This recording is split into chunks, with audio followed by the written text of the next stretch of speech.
అదన్నటువంటి మూల సూత్రం ఆధారంగా దీన్ని చేర్చారు. జీవనోపాధి కోసం క్యాబ్ కారు ఉన్నటువంటి వారిని కూడా ఇందులో చేర్చారు. లబ్ధిదారు కుటుంబ సభ్యుల పేరుతో కారు ఉండడంతో ఇలా పరిగణించారని కూడా ప్రభుత్వ అధికారులు కొంతమంది అయితే చెప్పుకొస్తున్నారు. దీంతో ఇప్పుడు వేలాది మంది సొంత క్యాబ్ డ్రైవర్లు లబోదిబోమంటున్నారు. అసలు గందరగోళం ఎలా స్టార్ట్ అయిందో ఒకసారి మీకు వివరించే ప్రయత్నం చేస్తాను.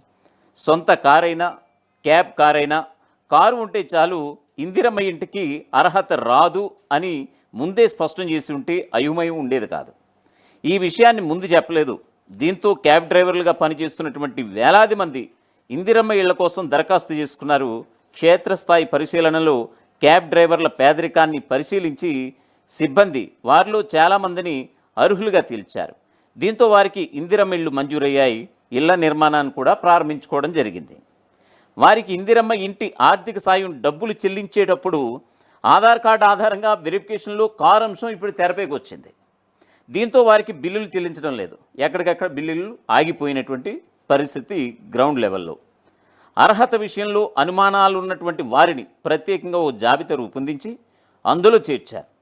ఈ క్యాబ్తో ముడిపడినటువంటి వారి పేర్లను కూడా ఆ జాబితాలో కూడా చేర్చడం జరిగింది.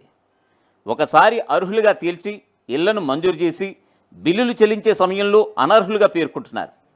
వీరు సంబంధిత ఎమ్మెల్యేలను ఆశ్రయించడంతో వారిని అర్హులుగా పరిగణించాలంటూ సదరు స్థానిక ఎమ్మెల్యేలు ప్రభుత్వంపై ఒత్తిడి చేస్తుండడం నిజంగా ఇది రాజకీయ దుమారానికి దారితీసింది.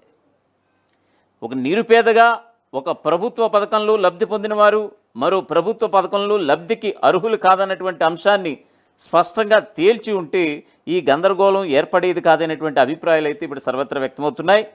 గత ప్రభుత్వం అమలు చేసినటువంటి దళిత బంధు కింద లబ్ధి పొందినందున వారి ఆర్థిక పరిస్థితి మెరుగయ్యే అవకాశం ఉన్నందున వారికి కాకుండా ఆ మాత్రం కూడా ఆసరా లేనటువంటి నిరుపేదలకే ఇందిరమ్మ ఇళ్లను మంజూరు చేస్తామని స్పష్టం చేసి ఉండాల్సిందని కూడా చాలామంది విశ్లేషకులు ఇప్పుడు ప్రభుత్వాన్ని ఎద్దేవా చేస్తున్నటువంటి పరిస్థితి, ఎత్తుపుడిచి చూపిస్తున్నటువంటి పరిస్థితి.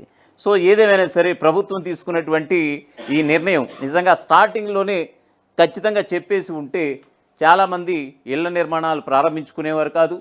వాళ్ళ చేతిలో ఉన్నటువంటి డబ్బులతో పాటు మన ఇల్లు కట్టుకుంటున్నాం కదా, ఖచ్చితంగా ప్రభుత్వం నుంచి ఆర్థిక సాయం 5 లక్షల రూపాయలు వస్తుంది కదా ఇందిరమ్మ ఇళ్ల పథకం పేరు మీద అని ఒక భరోసాతో గత ప్రభుత్వంలో దళిత బంధు పథకం కింద ఎవరైతే ట్రాక్టర్లు కొన్నారో కార్లు కొనుక్కున్నారో అంటే వాళ్ళ యొక్క జీవనోపాధి కోసం ఇవన్నీ కొనుక్కోవడం జరిగింది.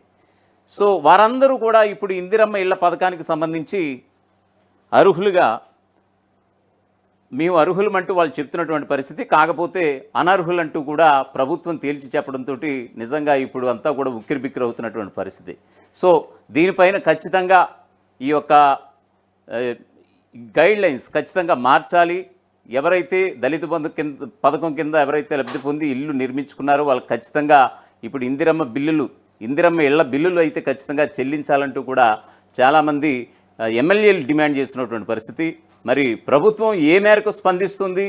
ఇలాగే అంటే ముందుగా వాళ్ళకి అప్రూవల్ లెటర్స్ ఇచ్చేశారు కాబట్టి వాళ్ళు ఇళ్ల నిర్మాణం కూడా పూర్తి చేసుకుని ఉన్నారు. ఫస్ట్లోనే చెప్పేసి ఉంటే వాళ్ళకి ఈ పరిస్థితి వచ్చేది కాదు, మిమ్మల్ని మేము అడిగేవాళ్ళం కాదు అనేది కూడా సదరు ఎమ్మెల్యేలు కూడా చెప్తున్నటువంటి పరిస్థితి. మరి చూడాలి మరి ఈ విషయం ఎంత మేరకి గ్రౌండ్ లెవెల్లో ఒక ఉద్యమంలా ఇది దూసుకొస్తుంది, ప్రభుత్వం ఎంత మేరకు ఈ విషయం పట్ల వెనకడుగు వేసే అవకాశం ఉందనేది ఒక వేచి చూడాల్సిన అంశంగా చూడాలి.